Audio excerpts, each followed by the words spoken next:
भारतीय संविधान की रचना किस तरह यहाँ पे हुई और उसके लक्षण क्या क्या हैं वो। तो सबसे पहले डेफिनेशन दी हुई है, संविधान का अर्थ किसी भी देश को चलाने के लिए नियमों की व्यवस्थित संग्रह देश का संविधान कहलाता है। यानी कोई भी देश जो है जब चलता है, यहाँ पे आप चलने से मतलब देश चलने से मतलब नहीं, जो उसके लोग जो रहते हैं उसमें क्या गलत, कोई अगर गुनाह का काम करता है तो उसको सजा क्या मिलनी चाहिए, ठीक है। तो वो सब जो व्यवस्थित नियमों का जो संग्रह जो होता है उसे ही किसी भी देश का संविधान कहा जाता है। आगे देखते हैं उसका महत्व क्या है यहाँ पे। तो संविधान देश का मूलभूत और महत्वपूर्ण दस्तावेज होता है। जिस तरह आपके घर की जो जमीन के पेपर जो होते हैं वो साबित करते हैं कि ये मकान आपका है, उसी तरह किसी भी देश का मूलभूत और महत्वपूर्ण क्या होता है, दस्तावेज होता है, संविधान ही होता है। संविधान के लिए किए गए प्रावधानों के अनुसार देश में कानूनों का निर्माण किया जाता है। देश में लागू कानून संविधान के साथ सुसंगत एवं संवैधानिक व्यवस्था के अधीन ही होने चाहिए। संविधान कानूनों से भी ऊंचा होता है। संविधान जो होता है वो क्या होता है, कानून से भी स्टूडेंट्स ऊंचा होता है। संविधान में समय के साथ लोगों की बदलती हुई आवश्यकता, अपेक्षा, आकांक्षाओं, इच्छाओं एवं उच्च भावना का प्रतिध्वनि होता है। जैसे मतलब जैसे लोग का डेवलप होता है उसी तरह संविधान में भी बदला जा सकता है, जिसे संविधान को जीवंत और मूलभूत दस्तावेज कहा जाता है। तो यहाँ पे स्टूडेंट्स एक डेफिनेशन आती है, संविधान को जीवंत और मूलभूत दस्तावेज किसे कहते हैं। तो यहाँ पे कह सकते हैं कि संविधान में समय के साथ लोगों की बदलती हुई आवश्यकता, अपेक्षा, आकांक्षाओं, इच्छा एवं उच्च भावनाओं का प्रतिध्वनि होता है, जिससे संविधान को जीवंत और मूलभूत दस्तावेज कहा जाता है। नेक्स्ट टॉपिक के अंदर स्टूडेंट्स यहाँ पे हम देखते हैं संविधान के निर्माण की प्रक्रिया, यानी किस तरह संविधान के निर्माण की प्रक्रिया हुई, उसे हमें यहाँ पे स्टूडेंट्स रीड करना है। स्वतंत्रता प्राप्ति से पूर्व अंग्रेज सरकार द्वारा भारत की स्वतंत्रता के प्रश्नों का निराकरण करने का कार्य 25 मार्च 1947 को 3 सदस्यीय कैबिनेट मिशन को सौंपा गया, जिसमें संविधान के निर्माण की रूपरेखा तैयार करने के लिए संविधान सभा की रचना की। तो यहाँ पे स्टूडेंट्स हमने इसके अंदर देखा कि संविधान सभा की रचना के लिए संविधान निर्माण की रूपरेखा तैयार करने के लिए 3 सदस्यीय कैबिनेट मिशन को सौंपा गया। कब सौंपा गया?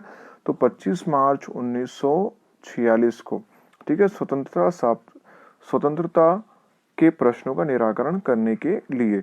संविधान सभा में कुल 389 सदस्य थे, जिसमें अलग अलग संप्रदाय, धर्म, जाति, लिंग, भौगोलिक प्रदेशों के व्यक्तियों, राजनीतिक दलों के प्रतिनिधि, इसी प्रकार विविध क्षेत्रों के विशेषज्ञों को शामिल किया गया था।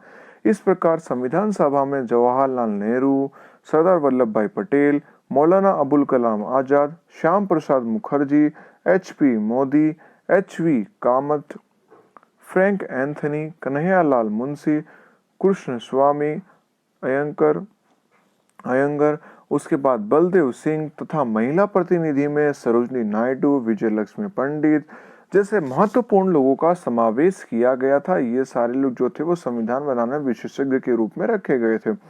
और संविधान सभा का जो अध्यक्ष जो था, जिसका नाम है डॉक्टर राजेंद्र प्रसाद, और जबकि संविधान प्रारूप समिति के अध्यक्ष डॉक्टर भीमराव अंबेडकर थे। इस संविधान में अपनी कार्यवाही 9 दिसंबर 1946 में शुरू की।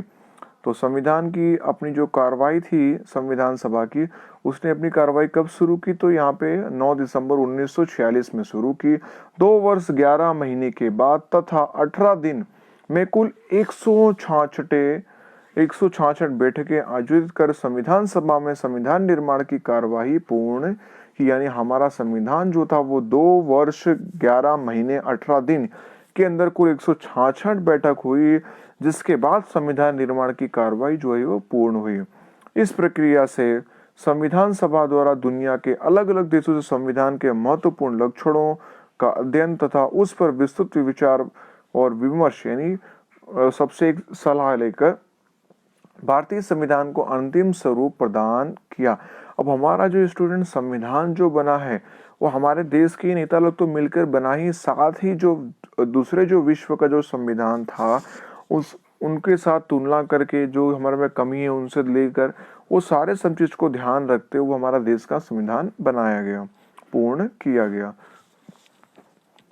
संविधान में प्रथम 995 अनुच्छेद यानी आर्टिकल्स तथा 8 परिशिष्ट थे, जिसके बाद संविधान में सुधार के साथ 395 अनुच्छेद यानी आर्टिकल्स बना लिए गए और 9 परिशिष्ट के साथ संविधान का स्वरूप निश्चित किया गया। 26 नवंबर 1949 को संविधान सभा में सर्वसम्मति यानी सभी के सम्मति से संविधान को पारित कर उसे कानूनी स्वरूप दिया गया। 26 जनवरी 1950 को भारत में संविधान लागू किया गया और भारत को एक प्रजातंत्रात्मक राष्ट्र घोषित किया गया।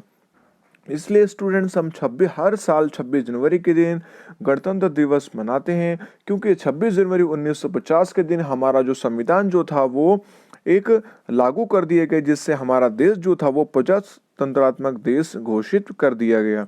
इसलिए हम 26 जनवरी को गणतंत्र दिवस मनाते हैं पूरे धूमधाम से। भारतीय संविधान में 4 सिंहों के मुखाकृति को राष्ट्रीय चिन्ह कहा जाता है और सत्यमेव जयते को राष्ट्र सूत्र के रूप में घोषित किया जाता है। तो ये स्टूडेंट इंपॉर्टेंट है कि भारतीय संविधान में 4 सिंहों को खाली जगह के रूप में प्रयुक्त किया जाता है। तो स्टूडेंट्स क्या, राष्ट्रीय चिन्ह, जबकि सत्यमेव जयते को राष्ट्र सूत्र के रूप में घोषित किया जाता है। हमारे संविधान में नागरिक के मूलभूत अधिकारों, कर्तव्य, राजनीतिक मार्गदर्शक सिद्धांत और सरकार के अंग, उनके कार्यों तथा प्रशासन संबंधित सूचनाओं, न्यायपालिका की व्यवस्था जैसी अनेक महत्वपूर्ण बातों का समावेश किया गया है। इसलिए भारत का संविधान दुनिया का सबसे बड़ा और बेववार तथा विशाल लिखित दस्तावेज माना जाता है। तो स्टूडेंट्स यही रीजन है कि हमारे भारत का संविधान जो है वो दुनिया का सबसे बड़ा और विविधतर अथवा तो लिखित दस्तावेज जो है वो माना जाता है, क्योंकि सभी धर्म के लोगों को वहाँ पे ध्यान में रखकर ये संविधान बनाया गया है। आगे देखते हैं स्टूडेंट्स, आगे प्रस्तावना हमें दी गई है, इसके अंदर प्रस्तावना तो देखते हैं। यहाँ पे प्रस्तावना संविधान का प्रारंभिक, केंद्रस्थ तथा महत्वपूर्ण तत्व है। संविधान, तो यहाँ पे हमने प्रस्तावना में देखा क्या कि संविधान का प्रारंभिक, केंद्रस्थ तथा महत्वपूर्ण तत्व यह है कि संविधान की शुरुआत प्रस्तावना से होती है। प्रस्तावना में दर्शाए गए शब्दों के आधार पर प्रस्तावना को संविधान की आत्मा के समान माना जाता है। तो ये स्टूडेंट्स, आप सभी स्टूडेंट्स को ध्यान रखना है कि प्रस्तावना को संविधान की आत्मा के समान माना जाता है। तो सवाल स्टूडेंट्स ऐसा पूछता है कि खाली जगह को, क्या पूछता है स्टूडेंट्स, खाली जगह को संविधान की आत्मा के समान माना जाता है। तो स्टूडेंट्स हमारे पास आंसर क्या है, प्रस्तावना को। ठीक है, तो प्रस्तावना यहाँ पे देखते हैं स्टूडेंट, जो आप जो फिगर जो आप देख रहे हैं ये सेम इस तरह की प्रस्तावना है। तो स्टूडेंट्स ये प्रस्तावना रीड करना हमारे लिए सभी भारतीय के लिए क्या है, कंपलसरी है, उसका कर्तव्य है। तो प्रस्तावना में स्टूडेंट्स क्या दिया उसे हम यहाँ पे रीड कर लेते हैं। तो प्रस्तावना में दिया, हम भारत के लोग भारत को एक संपूर्ण प्रभुत्व, सम्मान संपन्न, समाजवादी, धर्मनिरपेक्ष, लोकतंत्रात्मक गणराज्य बनाने के लिए तथा उनके समस्त नागरिकों को सामाजिक, आर्थिक एवं राजनीतिक विचार, अभिव्यक्ति, विश्वास, धर्म और उपासना के प्रतिष्ठा अवसर प्राप्त करने के लिए तथा उन सब में व्यक्ति की गरिमा, राष्ट्र की एकता और अखंडता को सुनिश्चित करने के लिए, बंधुत्व बढ़ाने के लिए दृढ़ संकल्प होकर अपने इस संविधान में 26 नवंबर 1949 मिति मार्गशीर्ष शुक्ल सप्तमी संवत 2006 विक्रमी को एतद द्वारा इस संविधान को अंकीकृत, अधिनियत और आत्मर्पित करते हैं। मतलब क्या, ये जो हमारा देश है इस सब को हम क्या करते हैं, संविधान के थ्रू यहाँ पे अधिनियत में इसको हम क्या करते हैं, लागू करते हैं। तो ये प्रस्तावना जो है इसीलिए आप सभी स्टूडेंट्स को मालूम पड़ गया होगा कि सारे जो हैं वो प्रस्तावना के अंदर बता दिया गया, इसीलिए जो प्रस्तावना होते हैं उसे संविधान की आत्मा भी कहा जाता है।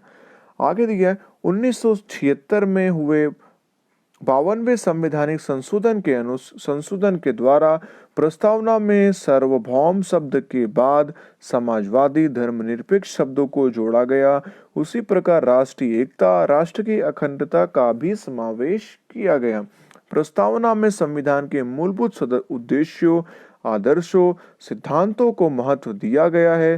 प्रस्तावना में संविधान के उद्देश्यों के साथ भारत में लोक कल्याणकारी राज्य स्थापित करने की उच्च भावना तथा आदर्शों को सिद्ध करने की इच्छा का स्पष्टीकरण किया गया है। इस प्रकार प्रस्तावना द्वारा संविधान निर्माता के मानसिकता का परिचय प्राप्त होता है। आगे स्टूडेंट्स हम यहाँ पे प्रस्तावना का महत्व क्या उसे हम रीड करने वाले, तो चलिए स्टूडेंट्स रीड कर लेते हैं यहाँ पे हम। तो प्रस्तावना संविधान की आत्मा समान होने के कारण उसका विशेष महत्व है। प्रस्तावना के द्वारा किसी भी कानून का निर्माण तथा उसे समझने और उसे अर्थघटन करने में मार्गदर्शन प्राप्त होता है। कानून का उद्देश्य तथा उसके आदर्श, कानून के निर्माण के पीछे संसद की कई नीति होती है, यह समझने में प्रस्तावना सहायक होती है। मतलब किसी भी नीति के पीछे एक संसद की क्या होती है, नीति तय होती है, जिसे समझने के लिए प्रस्तावना हमें क्या करती है, सहायक है, हमारी मदद करती है। किसी प्रकार की समस्या के समाधान के लिए कानून का निर्माण किया जाता है। तो कानून का निर्माण क्यों किया जाता है, तो किसी भी प्रकार की समस्या का समाधान यानी हल निकालने के लिए कानून का निर्माण किया जाता है। इसका स्पष्ट निर्देश हमें प्रस्तावना से प्राप्त होता है। इस प्रकार प्रस्तावना संविधान का सार भी है। संविधान का सार कौन है, तो स्टूडेंट्स, और आत्मा, तो प्रस्तावना संविधान का सार भी है और उसे आत्मा भी कहा जाता है। कानून के किसी भाग या जानकारी में कोई अस्पष्टता या विसंगति उत्पन्न हो, तो कानून का उद्देश्य स्पष्ट ना होता हो, तो उस समय प्रस्तावना कानून को समझने तथा उसका अर्थघटन करने में सहायक सिद्धि होती है। यानी अगर कानून का उद्देश्य जो स्पष्ट रूप से समझ ना आता हो, स्पष्ट ना होता हो, तो प्रस्तावना कानून को समझाने और उसका अर्थघटन करने में सहायक सिद्धि होती है। इस प्रकार संविधान में समाहित प्रावधानों को समझने में प्रस्तावना एक दिशा सूचक यंत्र की भूमिका निभाता है। मतलब दिशा सूचक यंत्र की तरह जो है प्रस्तावना कानून हमारे संविधान में उसकी भूमिका निभाता है। प्रस्तावना राष्ट्र की एकता, अखंडता, नागरिक के बीच भाईचारे की महान भावना और आदर्शों का प्रतिबिंब है, मतलब परछाई है। तो हमने यहाँ पे स्टूडेंट देखा कि प्रस्तावना जो है वो स्टूडेंट्स क्या है, तो प्रस्तावना स्टूडेंट्स जो है वो राष्ट्र की एकता, अखंडता, नागरिकों के बीच भाईचारे की महान भावना, आदर्शों का प्रतिबिंब है। ये इंपॉर्टेंट पॉइंट है, आप सभी स्टूडेंट्स को याद रखना है। प्रस्तावना उच्च आदर्शों और उद्देश्यों के रीढ़ के समान है। जिस तरह हमारे शरीर की रीढ़ की हड्डी है, अगर रीढ़ की हड्डी यानी बैक साइड की रीढ़ की हड्डी का टूट जाए तो इंसान जो है वो उठ बैठ भी नहीं सकता। उसी तरह जो हमारे देश के संविधान के अंदर जो प्रस्तावना है वो ऊंचे आदर्शों और उद्देश्यों की रीढ़ की समान है। नेक्स्ट टॉपिक स्टूडेंट्स है प्रस्तावना के मुख्य आधार स्तंभ। तो प्रस्तावना के मुख्य कौन कौन से आधार स्तंभ है जिसपे जो प्रस्तावना जो है वो टिकी हुई है। भारतीय संविधान की प्रस्तावना में व्यक्त किए गए आधारभूत स्तंभ जैसे हम भारत के लोग, सार्वभौम यानी सभी लोग, समाज धर्मनिरपेक्ष, लोकतंत्र, गणतंत्र, बंधुत्व, न्याय, समानता, स्वतंत्रता, राष्ट्रीय एकता और अखंडता इत्यादि है, जिसमें हम मुख्य रूप से निम्नलिखित 3 आधार स्तंभों के बारे में विस्तृत यहाँ पे जानकारी करेंगे। तो पहला आधार स्तंभ स्टूडेंट्स हमारे पास दिया है लोकतंत्र। तो भारत के संविधान में अंतिम भौमिक सत्ता भारत की जनता को प्रदान की गई है।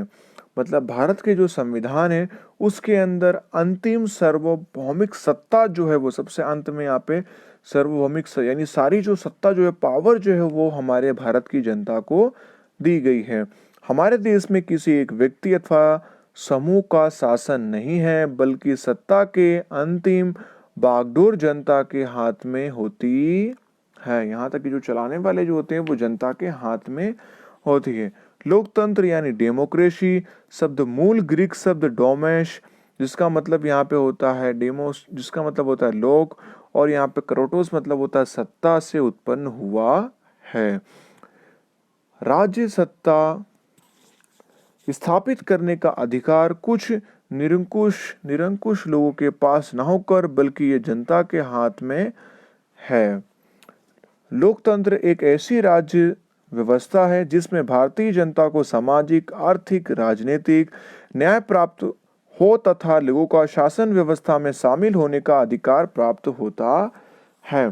मीन्स स्टूडेंट्स का मतलब कि सामाजिक और आर्थिक अथवा तो राजनीतिक सभी लोगों को न्याय प्राप्त हो और लोगों को शासन व्यवस्था में शामिल होने का अधिकार प्राप्त होता है।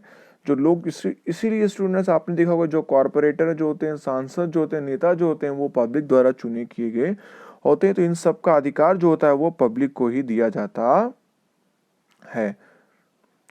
भारतीय संविधान में सार्वत्रिक वयस्क मताधिकार सिद्धांतों के आधार पर लोगों द्वारा चुने गए प्रतिनिधियों से बनी संसद यानी लोकसभा, कार्यपालिका यानी मंत्रिमंडल, प्रशासनिक तंत्र जनता के प्रति जवाबदार होते हैं।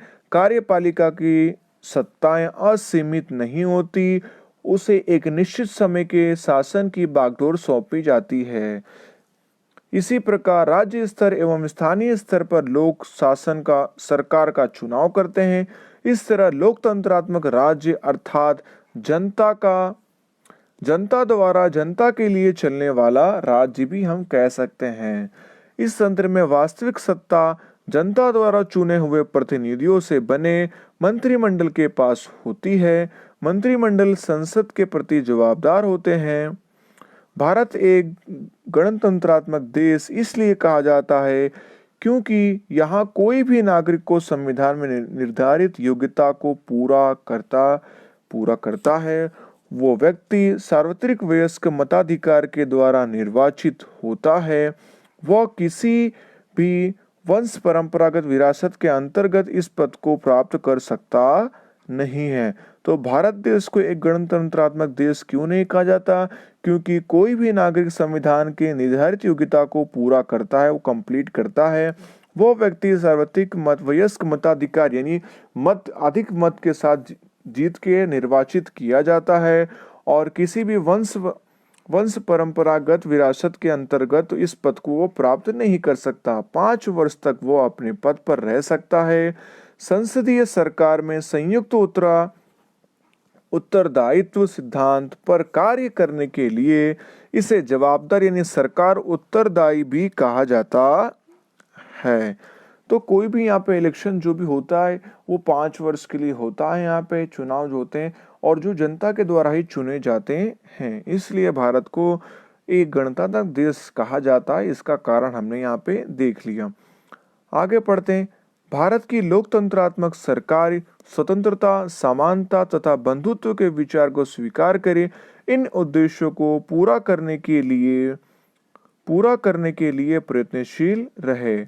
ऐसी स्पष्टता संविधान की प्रस्तावना में की गई है। संविधान निर्माता ने भारत की जनता को सार्वत्रिक वयस्क यानी भारत की जनता को जो है पूरा अधिकार देकर मताधिकार प्रदान कर एक महत्वपूर्ण साहसपूर्ण कार्य किया है।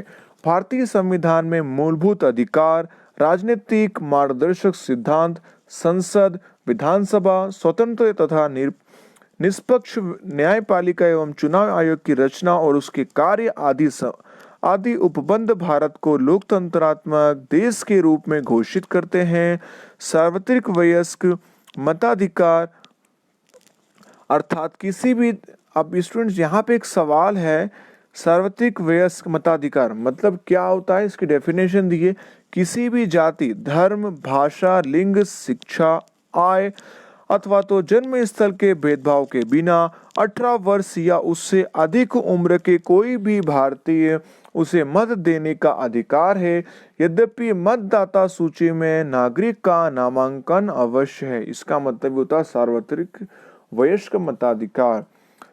अब नेक्स्ट पॉइंट यहाँ पे पढ़ने वाले हैं हम, प्रस्तावना का आधारभूत स्तंभ सेकंड दिया है समाजवाद। तो भारत में 1976 में आपातकालीन शासन के दौरान 42वें संवैधानिक सुधार के लिए प्रस्तावना में समाजवाद शब्द को जोड़ दिया गया था। तो कब जोड़ा गया था? 1976 में आपातकालीन शासन के दौरान 42वें संवैधानिक सुधार के द्वारा प्रस्तावना में समाजवाद शब्द को जोड़ दिया गया था। भारतीय संविधान में कई अधिकांश व्यवस्था का समावेश मूलभूत उद्देश्यों तथा प्रत्यक्ष या परोक्ष रूप से सामाजिक क्रांति द्वारा सामाजिक आर्थिक समानता के आधार पर एक लोक कल्याणकारी राष्ट्र की स्थापना करना है। तो यहाँ पे स्टूडेंट देख लिया कि जो समाजवाद था उसका इस आधारभूत स्तंभ क्यों कहा गया है, क्योंकि यहाँ पे हमने पढ़ा कि भारतीय संविधान को कई अधिकांश व्यवस्था का मूलभूत उद्देश्य प्रत्यक्ष या परोक्ष रूप से सामाजिक क्रांति, समाज या धार्मिक समानता के आधार पर एक लोक कल्याणकारी राज्य की स्थापना है। संविधान की प्रस्तावना में सभी नागरिकों को सामाजिक, राजनीतिक, आर्थिक न्याय एवं समानता प्राप्त हो ऐसी विचारधारा को स्वीकार करने वाले समाज रचना का उद्देश्य राजनीति के मार्गदर्शक सिद्धांतों में किया गया है। समाजवादी समाज रचना में राष्ट्रीय संपत्ति का न्यायपूर्ण विभाजन, उत्पादन तथा वितरण व्यवस्था पर राज्य का स्वामित्व हो, यानी राज्य का जो हो वो हक हो, राज्य के विविध क्षेत्रों व्यवस्थाओं कार्यरत लोगों के बीच आय की असमानता को कम करने का प्रयत्न करना है। किसी भी व्यक्ति अथवा समूह के हाथ में संपत्तियों का केंद्रीकरण ना करना, समाज के सभी लोगों को स्वास्थ्य गौरवपूर्ण विकास के लिए अवसर तथा सुविधा प्राप्त हो जिससे सामाजिक कल्याण को सिद्ध किया जा सके तथा अमीर गरीब के भेद को समाप्त कर लोगों के जीवन स्तर को ऊंचा लाकर उसमें सामाजिक आर्थिक कल्याण को प्राप्त करने के संबंध में मार्गदर्शक सिद्धांतों का समावेश भारतीय संविधान में किया गया है, जिसके कारण भारतीय संविधान एक सामाजिक दस्तावेज है।